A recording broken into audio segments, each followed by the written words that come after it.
সন্মুখত বিধানসভা নিৰ্বাচনৰ বতৰত ৰখাল হয় নেতাৰ বচন। প্ৰথমে শুনো আহক কোনে কিদৰে ৰাজ্যৰ মুখ্যমন্ত্ৰী ডক্টৰ হিমন্ত বিশ্ব শৰ্মাক কৰিছে আক্ৰমণ। কিছুদিন ধৰি মিয়াক উদ্দেশ্যি মুখ্যমন্ত্ৰীয়ে কৰিছে ধাৰাবাহিক আক্ৰমণ। ৰিক্সা ভাড়া 5 টকা হ'লে যদি চালক মিয়া হয় তেনেহ'লে যাত্ৰীক 4 টকা দিবলৈ আহ্বান জনাইছিল মুখ্যমন্ত্ৰীয়ে। মুঠৰ ওপৰত যিকোনো প্ৰকাৰে মিয়াক কষ্ট দিয়াৰ আহ্বান ডক্টৰ হিমন্ত বিশ্ব শৰ্মাৰ। মই মুখ্যমন্ত্ৰী হৈ থকালৈকে অসমত মিয়া শান্তিত থাকিব নোৱাৰে। কিন্তু তাৰ পাছত এইবাৰ মিয়াৰ ত্ৰাণকৰ্তাৰ ৰূপত থিয় দিছে বিধায়ক ৱাজেদ আলী চৌধুৰী।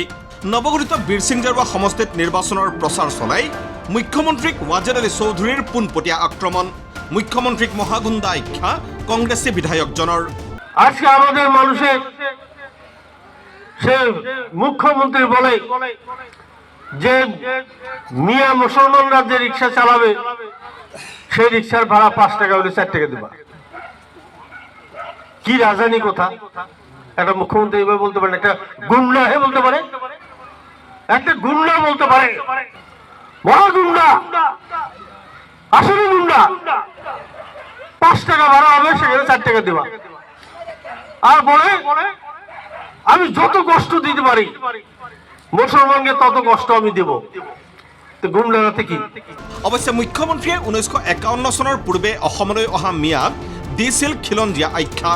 তাক আদৰণি জনাইছে AIDFৰ চেঙাৰ বিধায়ক আশ্ৰাফুল হুছেইনে। অৱশ্যে মুখ্যমন্ত্ৰীৰ এনে পাভলুটিত কিবা অন্তৰ্নিহিত ৰহস্যৰ গোন্ধ পাই বিধায়কজনৰ কটাক্ষ। মুখ্যমন্ত্ৰী হেনো কনফিউজড আত্মা।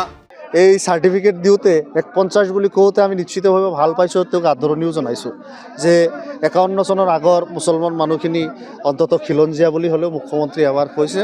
আপুনি অন্ততঃ এইবিলাক কথা ক'লেও কওকচোন। আপুনি 71 আগত অহাখিনি ভাৰতীয় নাগৰিক হয়, তেওঁলোকক সুৰক্ষা দিয়ক। 51 অহাৰ আগৰখিনি আপোনাৰ মতে খিলঞ্জীয়া হয়, তেওঁলোকক আপুনি পূৰ্ণ পৰ্যায়ৰ সকলো অধিকাৰ দিয়ক। গতিকে এইখিনি হ'লেতো তেওঁ ৰাজনীতি তল পৰি যাব। গতিকে তেওঁ এইবিলাক কথা এনেই কেতিয়া কি হেৰিত কয় তেওঁ ভাল জানে। তাৰমানে তেওঁ অসমৰ ৰাজনীতিত কি কৰিব বিচাৰিছে তেওঁ নিজেই কনফিউজ। গতিকে তেনেকুৱা এটা কনফিউজড আত্মা আজি যেতিয়া তেতিয়া যি টি কৈ আছে। নিৰ্বাচনৰ বতৰত আৱিৰ্ভাৱ ঘটিছে তৃণমূলৰ দিদি সুস্মিতা দেৱৰ। নিৰ্বাচনৰ দিন ঘোষণা নহওঁতেই দিদিয়ে মঙলদৈ সমষ্টিত TMCৰ প্ৰাৰ্থী হিচাপে হৰেকৃষ্ণ দাসৰ নামেই ঘোষণা কৰি দিলে। তাৰ পাছতেই দিদিৰ টাৰ্গেটত বিজেপি আৰু মুখ্যমন্ত্ৰী।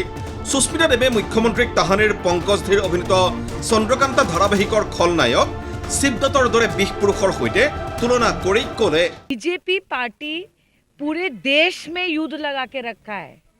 मुस्लिम नॉन मुस्लिम, जाति ST नॉन ST, बंगाली एसमीज, कौन सा जाति के बीच में युद्ध नहीं करा रहा बीजेपी। आज सब नाखुश है। आज अपर असम में लोग नाखुश है, आज लोअर असम में लोग नाखुश है, ST लोग नाखुश है, बंगाली लोग नाखुश है, एसमीज हिंदू नाखुश है। क्योंकि ये मुख्यमंत्री जब भी मुंह खोलता है ना उसके मुंह से जहर निकलता है।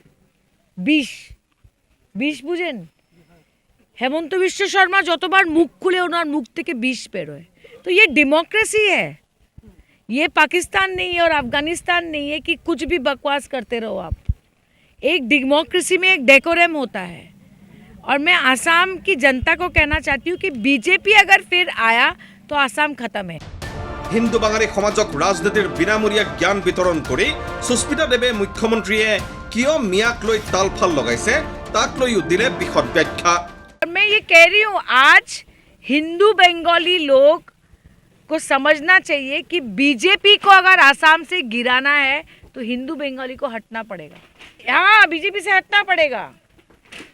ये हेमंत जी जो जीत के आते हैं किसका वोट से जीत के आते हैं? हिंदू बंगाली के वोट से जीते आते। तो उनका नाम डी वोटर में क्यों है? आपको पता है हेमंत तो मियाँ मुस्लिम क्यों बोलता है पता है?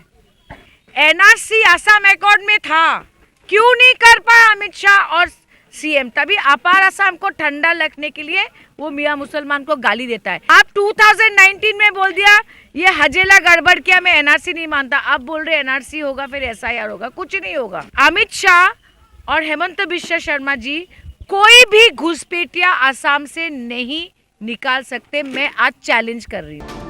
সমানেই জমি উঠিছে মন্ত্ৰী ৰঞ্জিত কুমাৰ দাস আৰু CPIMৰ বিধায়ক মনোৰঞ্জন তালুকদাৰৰ যুদ্ধখনো।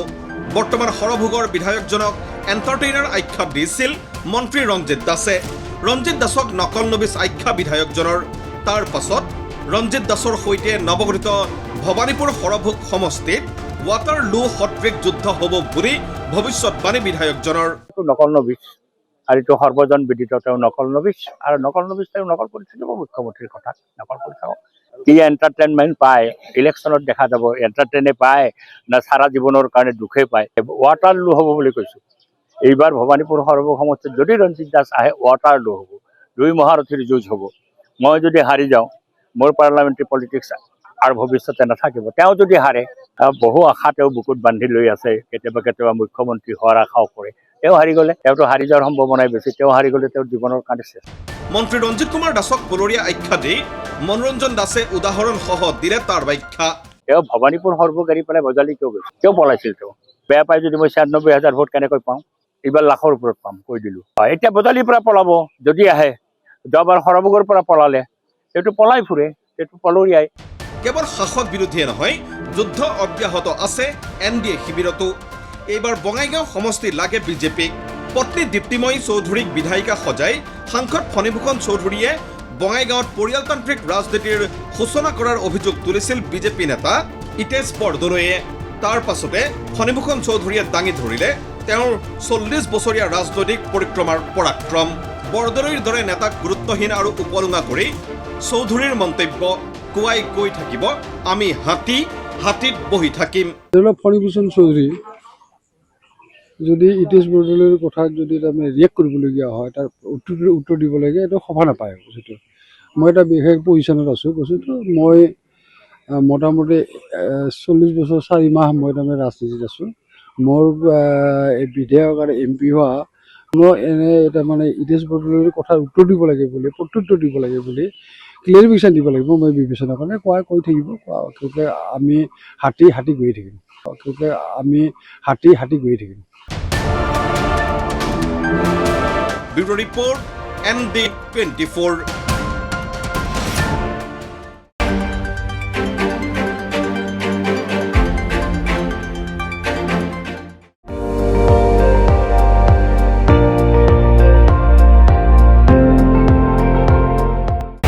আপুনি চাই আছে ND24, সৰ্বশ্ৰেষ্ঠ নহয় সৰ্বোত্তমৰ দৌৰা।